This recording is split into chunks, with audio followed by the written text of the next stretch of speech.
Hello and welcome to this new initiative, new series that we are putting together for MCCIA, the Maharashtra Chamber of Commerce, Industries and Agriculture. We are focusing on new fuels, new energy initiatives, new mobility, and this is an interesting area for the world, for India and also for Pune. And who better to start this with than Praj, which is one of the pioneers in India and globally in the biofuels area. Today we are very fortunate to have Mr. Shishir Joshipura, who is the MD and CEO of Praj. Good to have you, Shishir. Good morning, Amit. So, with Shishir, we'll be talking about a lot of the interesting developments, technology developments that are happening in this space, and we will also learn about some of the new things that Praj is focused on in this particular area. So, before we start, let me give a quick background of Praj and Shishir as well. Praj was started by Mr. Pramod Chaudhary, one of the top entrepreneurs in Pune nearly 4 decades back, and it's focused on a variety of different areas, starting with various kinds of chemical processing, ethanol production, industrial wastewater treatment, breweries, and in biofuels, of course. And they have been, one of the things that has differentiated Praj over the years is they have invested a huge amount in R&D, and that's something that is unfortunately not very typical in Indian companies, and we'll learn a little bit more about that as we progress in this discussion. Shishir is an alumnus of BITS Pilani, and he has done an advanced management program at the Harvard Business School as well. He started his career in Thermax and has spent many years there, and has also worked in leadership positions at SKF. He took over his current role about 3 years back. So let's start with this new and interesting space, Shishir. What is exciting about biofuels? Why is it suddenly so much into the news lately? It's something that has always been at the forefront, but seems like the kind of things that the government is doing, and it seems like it's gone to the next orbit in the last few years. Amit, you said it very nicely that it's gone into the next orbit. It's always been there. We have used biofuels for many years, but something has shifted and changed. And I think very clearly there has been a much deeper and better understanding of what biofuels can do to an economy. And I think as the mankind progresses, this is one solution, and I'll explain that in a while, is that actually goes and impacts every stakeholder of the society in a very positive way. Mm-hmm. And let me start by saying, so let's think of a farmer. Today, especially at this time of the year, we know that our national capital is full of smoke, mm-hmm. right? And a big cause, not the only cause, but a big cause, especially for these 2 months, is attributed to the stubble burning of the farmers in the surrounding states. Mm-hmm. And the smoke that then travels because of the winds pushing it over the capital, etc. And so farmer is burning. Why is he burning? Because that's the cheapest way and the quickest way for him to get rid of this stubble, which has no other value for him. Mm-hmm. Actually, burning creates a little bit of a value for him, although a little bit on the field side. But the health of the citizens in Delhi is impacted and the surrounding areas. Right. Okay. If we think of this instead as a waste, if we think of stubble as an energy resource, then your entire outlook to this problem changes.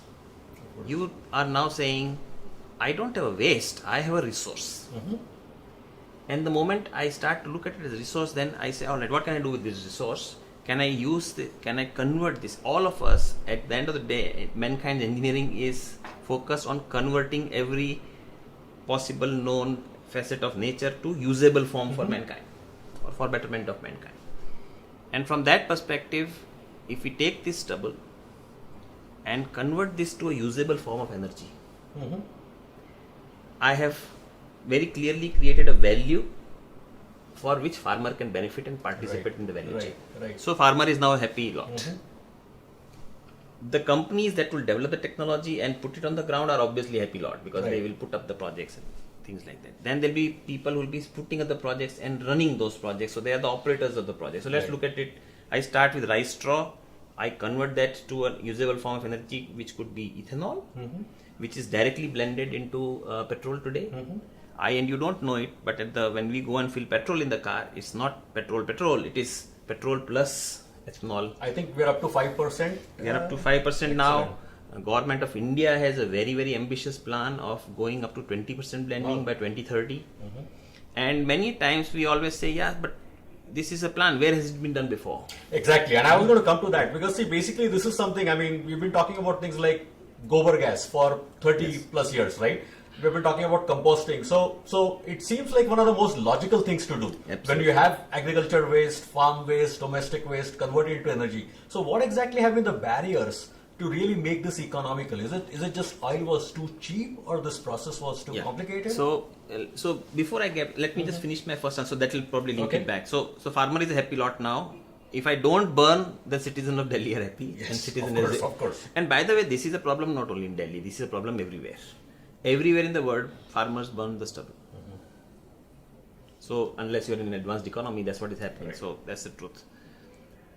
By converting that into a usable form of energy, you have done one more thing, that you are no longer dependent, especially for an oil or energy importing economy, you are no longer importing to that extent. Right. It's now your country's money is staying inside the same family of sorts. Right.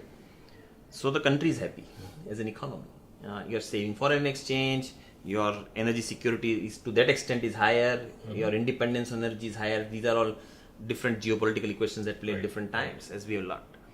So government is a happy lot, okay? But the biggest, and I personally believe this is the biggest plus point, is that when you convert agricultural residue into a usable form of energy, either in ethanol form or in gas form, you are actually protecting the long-term future of the planet. Right. Of course. Because you are saving greenhouse gas emission. And I always ask this question, that at the end of the day, there is nobody, you can ask room full of people saying, why do you work? And we say we work for betterment of our children. And conscious, everybody will say, yes, I work for betterment. Then let's ask them, would you do anything knowingly that will harm that? And everybody will say no. And yet when we walk out of that room, we do exactly the opposite. And I believe it's because unconsciously we don't recognize what we're doing. But this whole GHG reduction on this whole chain actually goes and protects the planet. Of course. Because the crude oil based economies or the technologies are not CO2 friendly. Right. Right. So to me, that's the biggest plus point. Having said this, now I'll come back to the answer of why it was what was complicated. Yes, technology has traveled a lot. The journey undertaken by technology in terms of what is possible from these difficult to deal with agri residues and some of the other organic matters is one dimension. The second is we also have to have an ecosystem, right? Which is the policy, the user equations, the infrastructure, the production units, and I think it takes some time for it to come into being to a critical mass. And I believe we are at that kind of a tipping point now, where the whole world is, and this is not only in India because our government is very progressive. Right. There are several governments in the world which are beginning to recognize this as a very positive value. And because of that, I believe that there is a thinking that as an agrarian economy, especially if I'm agrarian and I'm energy importing, Exactly.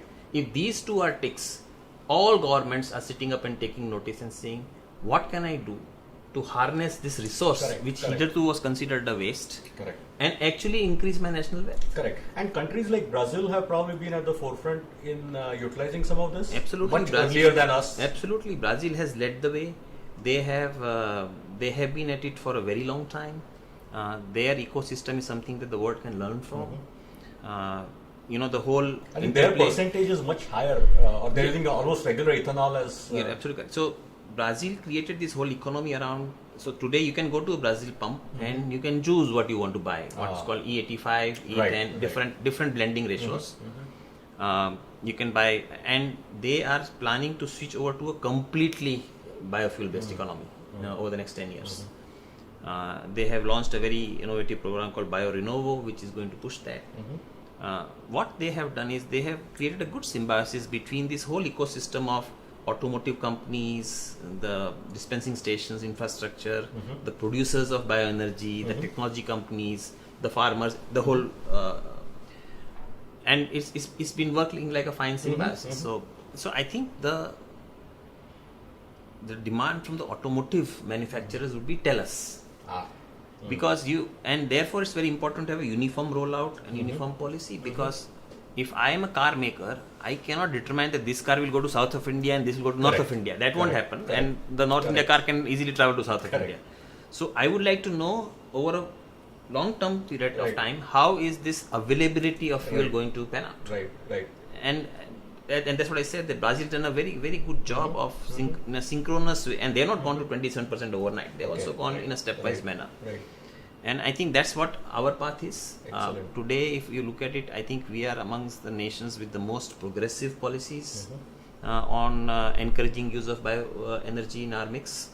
And the recent program which the government has launched, it's now 2 years old, called Satat, which is focused on making sustainably available a very affordable fuel for transportation, which is clean, which is gas.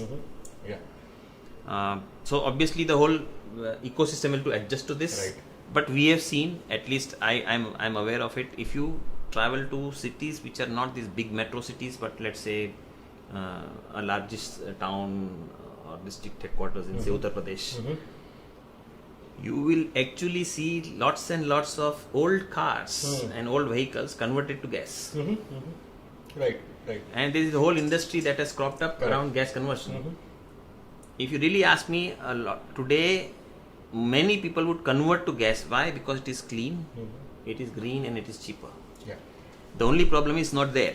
It's not available. It's not available. So I don't want to stand in long lines. Of course. And I think we have seen some of the queues in Pune. They've improved a lot. At a very few places. So that's the infrastructure part I was talking about. But now with this program, where the government has set a target of setting up 5,000 plants in the country, which would so 5,000 tells you that they are local in nature. So like, this is like distributed generation of energy. So they are closer to the farmer in the field. And of course, they can also then help boost the rural economy, because then you can have clean and green energy.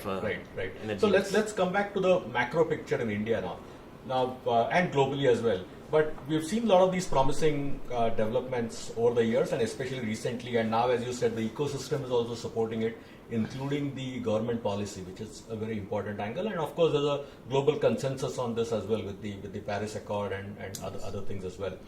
Now, let's put this in numbers. Over the next 5 years, let's say, what kind of opportunity do you see for biofuels in terms of, let's say, percentage of energy contributed to India or even globally? What level of impact can biofuels really make in different sectors, whether it's automobiles, whether it's locomotives, whether it's airlines, I mean at multiple levels. Yes. So we have this very interesting concept which we launched at Praj called biomobility.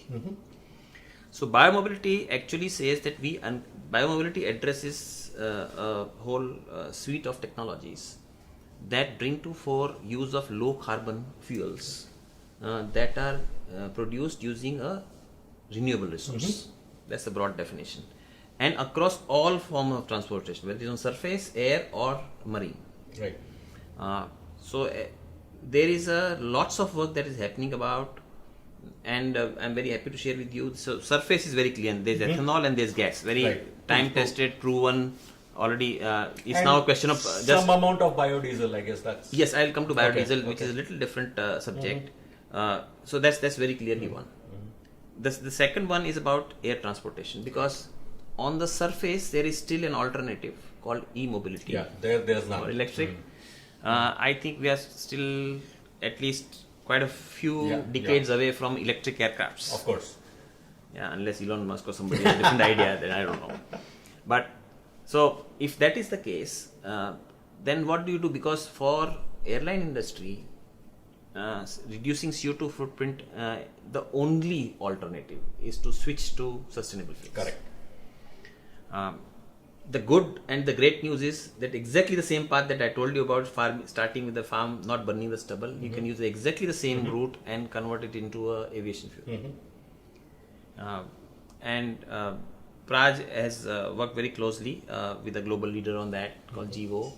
We are working with them. We have developed the whole process of converting the process of taking the straw and bringing it to what is scientifically known as sugars. That's the process that we have mastered. Okay. And from there onwards, we have worked with them to convert it through the right kind recipe of enzymes and catalysts to convert it to the fuel. So we have done that. So I think, and we will see the similar thing. The next big thing that is likely to happen is, as you see, today ethanol is blended in petrol. Let's look at India as an example. Our diesel consumption in the economy is at a factor of 6 to 7 higher than petrol consumption. Correct. Imagine if I can blend diesel and ethanol. Interesting. I am suddenly not aware of opening that. up a completely Right, different right, market space. Right. Praj has recognized that while we have to start somewhere.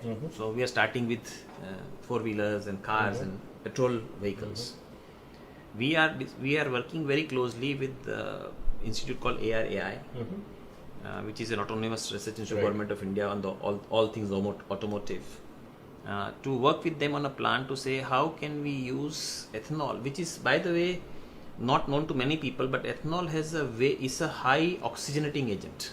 It releases oxygen when you put it in the combustion chamber. So that allows the automakers to go to higher compression ratios, which means that they are more efficient engines. And that's a very interesting. Otherwise, how do you do that? So you would have probably heard of this knocking in the engine. Yeah. So earlier used to put lead. That was a very old technology. That very old technology. But just imagine that if you can put something with which releases oxygen, correct, then you can actually increase the compression rate because here the octane numbers are in excess of 100.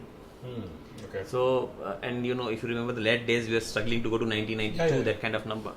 So it allows you to have more efficient and compact engines. So that's the challenge in the tech. And the good news is it's already there because it's running in Brazil. So it's not that we have to invent the technology. It's the same car makers globally now, and they already have the technology on the flex fuels. So very clearly we are seeing that. We are also seeing more and more airlines now coming up and adopting the aviation fuel. I am very happy to share with you that we made a sample of the fuel here. We got in a sample from our collaborators using the technology. We even submitted it to Indian Defence Forces, and our fuel is certified as fit to fly. Excellent. There was some test that was done, I think a couple of years back, that was in the news in India, one of the first biofuel flights or a blended biofuel. Yes, which was done. So there are different routes by which you can reach. And this is using feedstock or is using this is using rice. This is using rice straw. Rice straw. Okay, interesting. So one of the focus area for us at Praj has always been to say, well, maybe that's because we are also a commercial organization. We think like this, that if I develop a technology, we must be able to put it to use. Of course. Yeah, and we must be able to scale it up for the benefit of the nation. Right.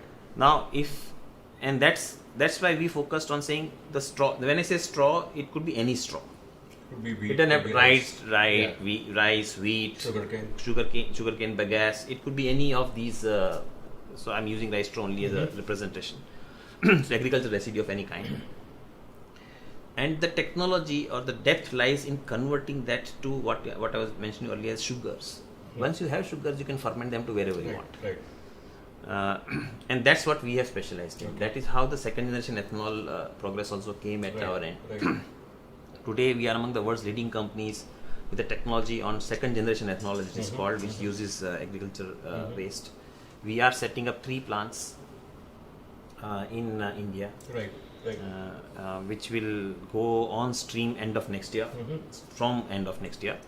And we are very confident that in many ways, if you look at, let me draw a little bit of parallel here. If you look at what was happening to solar or wind 5-10 years ago, today we just read the news yesterday that the tariff has dropped to 2 rupees. Yeah. I remember there was a time when tariff was 19 rupees in solar. It takes some time for the technology to come to that level, but we have to start somewhere. I think government of India has done a fantastic thing by pushing this. So I think, so coming back to the original question, right? So realistically, how big can this get in, say, well, let's not look at too far in the future, but 2025 or 2030, what portion of our energy, because it's very important for us economically. I mean, our dependence on fossil fuels and imports, both economically and strategically, has been one of our biggest problems. So how can we reduce that? So to me, this is the situation that actually creates the biggest smile on my face, because we are right now a drop in the ocean. Right. So how big is the ocean is the whole energy of the economy, and we can define economy in any which way we want. And we are, as you mentioned, in petrol 5%. Right. So petrol by itself is not a big number in the economy. Yeah. And that's what I said, that so when we work and we go to diesel and then blend, then the gas becomes the reality, the compressed biogas as it is called, or renewable gas. The aviation fuel comes into being. You can just imagine, today we have a possibility to convert entire India's entire energy demand. If I take a look at it, and one fine day if I'm sitting and saying, okay, everything that's possible to be converted has been converted. We are looking at an energy in excess of 15% of India's energy needs being met this route. Excellent. And I think even if we make, say, a 5% progress, it's and today it's nowhere near. Today's very small fraction number. And given the agri nature of our economy to a great extent even now, and especially, I think we would never run out of raw materials, I would think. Yes, so things happen, right? So today I burn my stubble. Right. Tomorrow, when a use emerges, which is financially remunerative for me, I will also start to pay attention. And one of the big areas that you mentioned, Brazil, earlier, that they have worked upon is to increase the per hectare yield. And I think a lot of work has to happen in that direction as well. So we have the land, we have arable land, which can definitely be put to good use. The increasing productivity on that side will also help. To put some numbers, if you look at let us take the 5,000 plant example. If we were to take the 5,000 plants, it roughly, on a thumb rule basis, represents an investment of 2 lakh crores of rupees over 5 years. And even over 10 years, that's a very big number. Yeah. It's huge. Right? It's a huge number. We just signed an MOU with Ministry of Petroleum and Natural Gas 2 days ago, where we are committed to provide technology and engineering services to all potential developers who would want to use this route to produce gas. Right. And I'm very happy to say that we were the eminent company that signed this. There were others as well, but we signed for the maximum number of support that we will be extending. So we clearly see we are at a very crucial juncture now, where and I'm very confident because, as I said, these are commercially viable technologies. Yeah. And commercially viable for all stakeholders. I mean, commercially viable obviously for the end consumer, for the manufacturer, and most importantly, commercially attractive for the farmer. I think one of the things I remember reading about some of the papers that you have put out, the value this can bring to the farmer is something that we are not highlighting a whole lot, but that's huge. I mean, today they are mostly wasting that by burning. They can actually earn some money out of it. And this is where I want to say, sometimes you always find out why was iPhone invented by Steve Jobs and things like that. There's always, or why the Windows came about, because Mr. Gates sneaked out in the middle of the night to go to Washington University and work on the computer. We also have a very similar story. Dr. Pramod Chaudhary, who's the founder of our company, he comes from an agrarian background. And from day one, even though he went on to do his engineering at IIT, he was very clear in his head that I have to do something that makes the life of farmer better. So a lot of our work eventually is premised on that platform. And I think that's what actually translates to some good amount of work that we've been doing. It takes all forms of shapes and sizes, the enzymes in the laboratory, and say what's farmer got to do with enzyme. Correct. But I think that's the path to take it there. Yeah. But the base of this is his... Right. No, and I think because if we can fundamentally figure out some economics there as well. Maybe it will take a few years. But if they start earning some fixed amount per acre or per hectare, Yes. I think that will have a significant impact on the rural economy of India. yes. And today, that money is basically going out of the country when we import Plus- crude oil. Plus, it's going up in smoke. Yeah, it's both for the environment as well as for the money. So I think there's a lot to talk about it. Unfortunately, we don't have too much time, but there are two things I definitely want to touch upon in our discussion today. So one is all of this, as you mentioned earlier on, requires technology and requires R&D and investment. One of the things that's been very impressive in terms of what Raj specifically has done is the huge R&D investments. And I was fortunate to visit the Praj R&D center here in Pirangut near Pune many years back, and that's very interesting. And I think it's important for the viewers to understand that R&D is non-trivial in this space, and it's very important. And it's great to see a company based here in Pune do some of it. So if you can talk a little bit about the kind of work that's been done, and more importantly, what is the kind of work that you're going to do in the next 5-10 years? Sure. So, yes, technology is at the base of everything, and I was saying that if we are trying to drive a much larger cause, obviously technology has a very, very vital role to play. And I say this with a lot of pride that in 2008-9, when the world was melting, Dr. Chaudhary was putting up Praj's R&D center in Pirangut. That's when it was built. And many people have said, what are you doing 2008-9? The world is melting, you are putting money behind an R&D center. But I think it takes vision and commitment to get things through. And why I'm making this point is because understand that if at that time I'm committed to do it, Right. it's an unwavering and Exactly. irrevocable commitment. Exactly. And I think that's what Praj has made by following the passion and direction of the founder, that we will do this, and it's an irrevocable commitment. The lab, the center focuses on many dimensions that they do work on. Fundamentally, it is working in the biospace, and I use the word bio, so biofuel, bioenergy, and now biochemicals. So biomobility was one platform that I already Right, explained to right. you. We have also launched a new platform called BioPrism that would enable us to convert the same, starting with the same straws or raw material, convert that to sustainable, renewable chemicals. The most, of Those course, are the also most important. common known is the renewable plastic, Correct. or bioplastic as it is called. Many people know it, which is also that area that we are working. But there are many chemical chains. So fundamentally, if you think like this, so from the crude oil, you set up a refinery and the downstream industries, and you do the whole thing.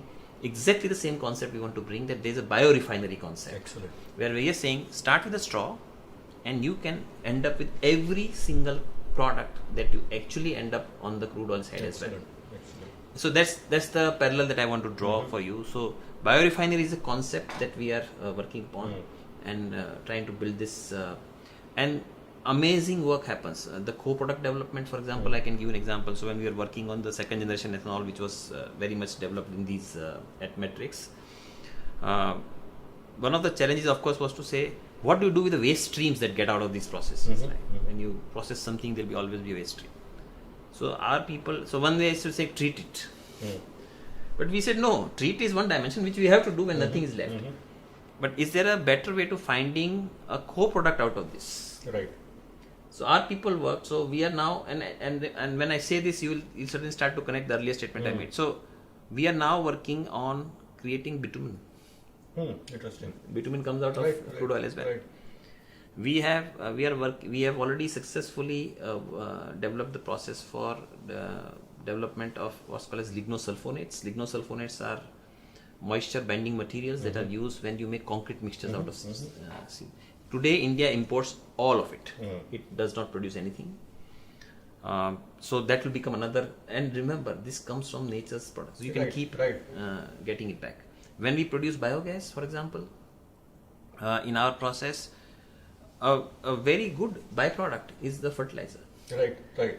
And this is to me is a huge plus, because you get almost entire mass back to Full the 100% field. is utilized. Yeah, Whether it's and energy, whether it's fertilizer, Exactly. whether it's You've stock. taken the gas, but Right. then you put it back in the field. Right. Yeah. So- and that's the whole idea of. So you think like this. So now Right. this is a virtuous circle, right? Of course. It's now starting from the field and going back to the field. Of course. And everything in between. So And, that's I mean, the whole idea. that's ideally, even if it's not 100%, it's still significantly better than what Yeah, we do so today, which is pretty we, much always. we call it circular bioeconomy, and Yeah. many words. But the fundamental idea is you start from the field, Right. you end at the field, Right. and do everything in between. Excellent. So there is another way to describe this in simpler terms. So when we take the crude oil out of the sea, offshore or onshore, as the case may be, we are taking hydrocarbons out, which are Correct, HNC correct, molecules, correct. right?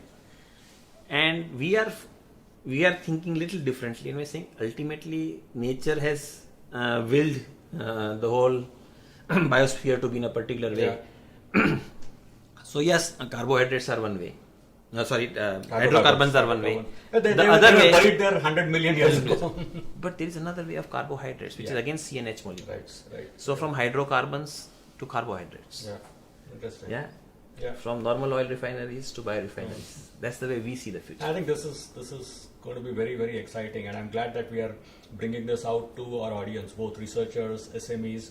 One important area I wanted to touch upon towards the end is we here in Pune pride ourselves on the R&D and the research and the education strengths that we have here. We also have excellent startup ecosystems. We here at Marada Chamber are also involved with supporting various kinds of startups. So we have institutes here like the National Chemical Laboratory, the NCCS, ICER Pune, Yep. Vasantdada Sugar Institute. So we have this excellent ecosystem, and we also have startups coming out of incubators like the Venture Center, which is also, I know Pramod Chaudhary is involved with that. So what can you talk about this whole ecosystem and how how Praj is interacting with this ecosystem both ways, and how can this ecosystem progress further? What opportunities do startups have or PhD researchers have in this field? You as a leader, how would you advise them? Yeah, so I think if you look at it, we are very consciously aware of the fact as you rightly put, in our ecosystem in this city, we are very fortunate to have these institutes of eminence, VSI, NCL, ICER. On the other hand, we also have companies like us, and also a great confluence of the IT companies. Yes. And this also means that there is an abundance, and I'm using a very positive sense, of engineering talent and scientific community talent that becomes available to us. So I think it would only stand to natural logic that we find a way to contribute to the system, but also then leverage the system in both ways. Right? We are, for example, working with ICER, in a very constructive fashion to support the young talent when they are growing up there as students and as researchers. We are funding. We work with NCL very closely. We strongly believe that going forward, the confluence of all the innovation will happen at the intersection. So where IT meets biotechnology, Of course. or where bioenergy meets the chemical zones, and we will completely transform. So petrochemical, and we are not saying this or that. We believe we will have to live in a world where we are positively constructing a future which allows our children to live at least, if not more, but at least, and enjoy the same facilities that we have, and not compromise on their lifestyle or anything. And that means doing a lot on the sustainability side today. And that's where we believe that a great working, whether these industry associations like MCCIA, the institutes of eminence that we spoke about, the engineering college systems that we have, even the other industry partners, Praj is very strongly committed to work in a very interactive and collaborative manner, not only here, because we believe that there's obviously a strong platform here. We also believe that we will also be able to bring our partners from outside the country who have done some good work and we believe it's complementary work. Right. No, I think So- this is an important message. I'm glad that you're highlighting this, because I think we want bright students, science students especially, who come out of some of our top institutes like the IITs and IISERs, to look at this as a very fundamental and interesting challenge that this generation needs to solve for the next 20, 30, 50 years, right? Far too many of our bright minds in the technology field are getting carried away in the IT industry, and that's why I'm glad that you're highlighting this. I think another area that Yes. got highlighted in 2020 was the whole immunology and vaccine research area, which many people were not looking at, but now suddenly it's in the news. So I think this is great to hear from you. One of the areas that we've talked about briefly, but in terms of the climate change impact and in terms of the sustainable energy initiatives, clearly a lot of the things are being done at the world stage right now in terms of COP15, in terms of the discussions that happened in Paris a few years back. India has been one of the few countries that's been leading the efforts in terms of meeting the commitments. And I think from that standpoint, I think the role of biofuels is especially important. Because we have wind, solar, but I think biofuels is going to be one of the more important areas. So a quick comment on that? Yes, so I think I'm very glad that India is leading the path. I think we are very ideally suited to be the leader. This is a new era of energy, and we can really build a global leadership position for the country. We are very glad to contribute the small way in which we can as an organization. But what's very important is very clearly biofuels. There is no debate about the fact saying do biofuels save on CO2 emissions. They do. Of course. There is no Of course. argument around it Yeah. whether they do or they don't. They do.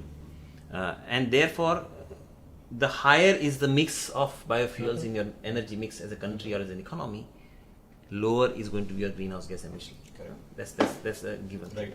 There's another fact that for countries like India, our per capita energy consumption will keep increasing as we go by in the time frame, right?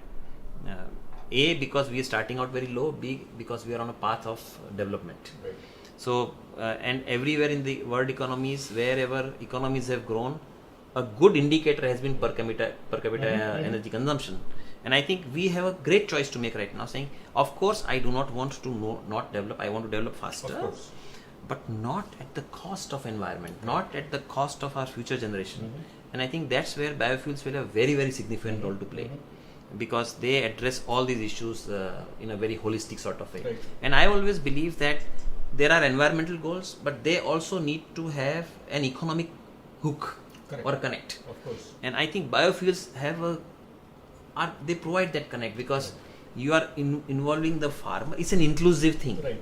It's an inclusive economy dimension that you are the lowest strata or the lowest or the bottom of the value chain Correct. and the end of the value chain, and then it becomes a circular thing. Correct. And all are benefiting in the And process. all are benefit. And I Correct. think that's the whole idea. It's not it's a pyramidal structure. Right. Those pyramidal structures prone to fall over a period of time. Correct. But a circular structure is much more resilient. Right. And I think that's what is happening with I think biofuels. that's key. Let's come to a related. We're talking about biomobility. Let's come to a related technology which has been in the news consistently for past many years. That's electric mobility, or EV, right? Even in your past life, as you have mentioned earlier, you have worked in the automotive component sector, and regular mobility has been an area of interest, not just biomobility.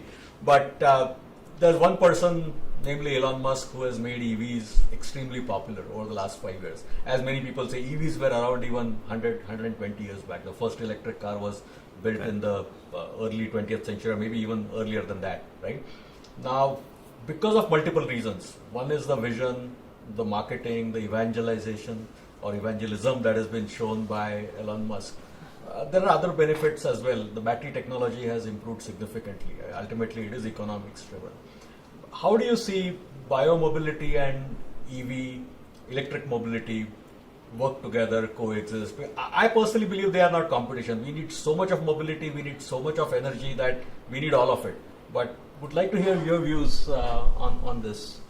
Good. So I think the whole equation of E or bio, but the fact that mobility needs to change its basis is the important one to me, that we need to go to a more sustainable form of transportation, because that the need for transportation and movement is not going to go away. Correct. Therefore, we have to make sure that we fulfill that need in a more structured and sustainable way. Both e-mobility and biomobility solutions that I talked about meet that need. So from that perspective, I think both are good. The question that we asked ourselves was, what should India do? And then we extended that logic a little later to some other countries, and I'll share that with you. We said, we are a big automotive components manufacturing economy. Okay, yeah. A typical four-wheeler today, which runs on an IC engine, has 17,000 parts. And the way the automotive industry is structured, that means there are 17,000 multiplied by number of companies supplying organizations that are involved in the manufacturing of these, because Correct. the eventual automaker only assembles these. Correct. EV probably has a fraction. Exactly. Whereas EV has 700 parts. Yeah. 700 to 17,000.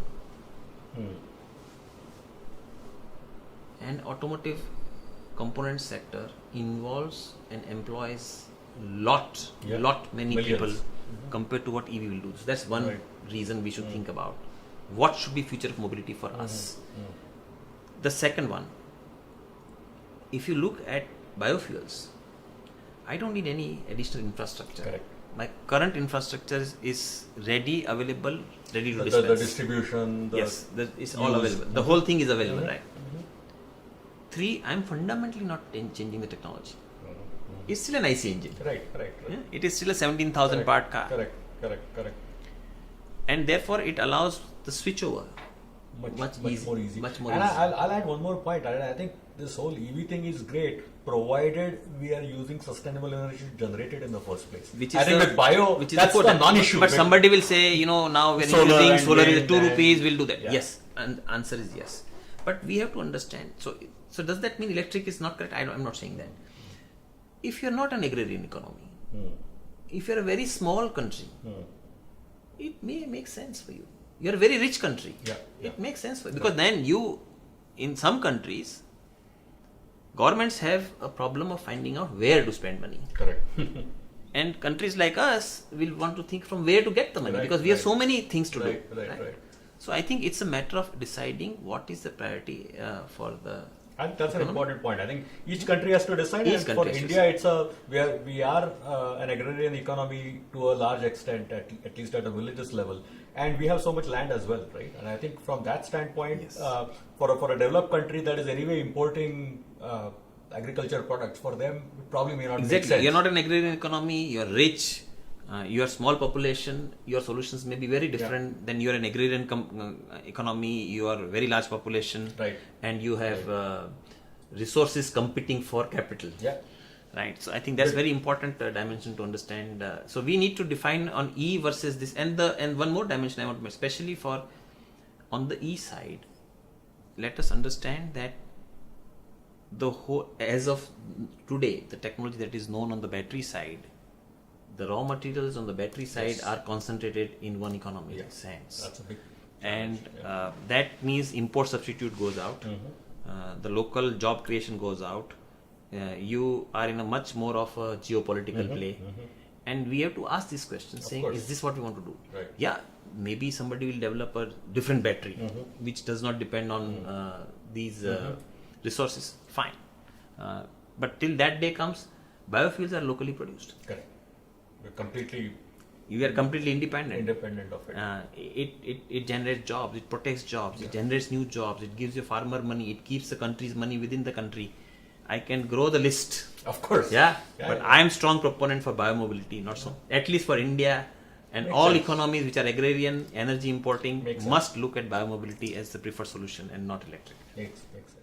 I think you've highlighted this theme of sustainable fuels, and I think this is probably the most important message. And I think this has to be done at the entire ecosystem level, whether it's government, whether it's industry, whether it's consumers, whether it's any other person. And that's something that we haven't done in the past, and I'm glad that you highlighted that over the past few years the government policies are really pulling this together, Yes. and the industries are working with it, the research institutes are working with it, and that makes me very optimistic about where we will be in the next 5 to 10 years in this field. Because economically and from an environment perspective, this is something that we don't have a choice. This is something that India absolutely has to do. The world needs to do, but let's start with India first. Exactly. And I'm glad that Pune as a city and Praj as one of the top pioneering companies based here is taking the lead in this particular area. So I'm glad we could have this brief discussion. Obviously, there's lots to talk about. We could maybe do a few follow-up chats on specific areas, but I think this was very helpful for our viewers. And I would like to thank you sincerely from MCCI, from me personally, for joining this discussion. Thank you very much. Thank you, Amit. Thank you for having me, and it's been a pleasure speaking with you. Thank you.